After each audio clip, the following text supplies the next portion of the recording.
नागपुर शहर में लगातार साइबर फ्रॉड के मामले बढ़ते ही जा रहे हैं और अब एक साइबर फ्रॉड का ताज़ा मामला उजागर हुआ है। पुलिस से मिली जानकारी के अनुसार एक शिक्षक का मोबाइल हैक कर उनके बैंक खाते से 10 लाख रुपए निकालने वाले 2 साइबर अपराधियों को गुजरात से गिरफ्तार कर नागपुर लाया गया है।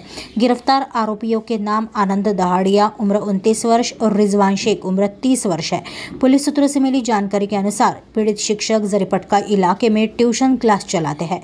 उनके पास बड़ी संख्या में छात्र हैं। आरोपियों ने उन्हें केवाईसी अपडेट करने के लिए एक लिंक भेजा।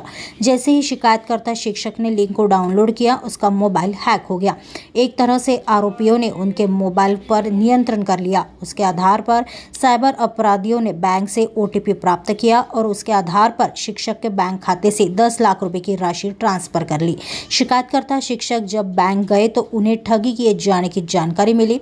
उन्होंने साइबर पुलिस स्टेशन में शिकायत दर्ज कराई। पुलिस ने तकनीकी माध्यम से जांच करने पर आरोपियों की लोकेशन मिली। वे गुजरात के जूनागढ़ में होने का पता चला। मिली जानकारी के अनुसार नागपुर की साइबर पुलिस टीम गुजरात के जूनागढ़ गई और आरोपियों की तलाश की। दोनों आरोपियों को गिरफ्तार कर नागपुर लाया गया। आगे की जांच पुलिस कर रही है। मी बळीराम सुतार, वरिष्ठ पोलीस निरीक्षक सायबर पोलीस ठाणे।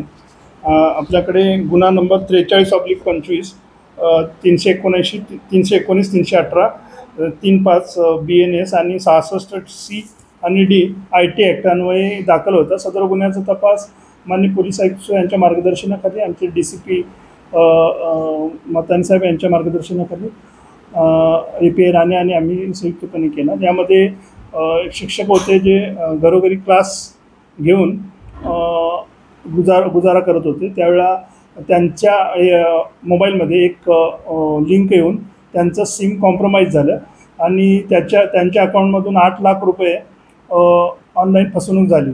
त्यावेळी त्यांनी पोलीस स्टेशनला पण तक्रार केल्यानंतर आपण तात्काळ त्या तक्रार घेऊन FIR घेऊन पुढील तपास चालू केला आणि त्यांचे वेगवेगळे अकाउंट, त्यांच्या अकाउंटमधून जे पैसे गेले होते ते वेगवेगळ्या अकाउंटमधून गुजरातमध्ये विड्रॉ झाले होते।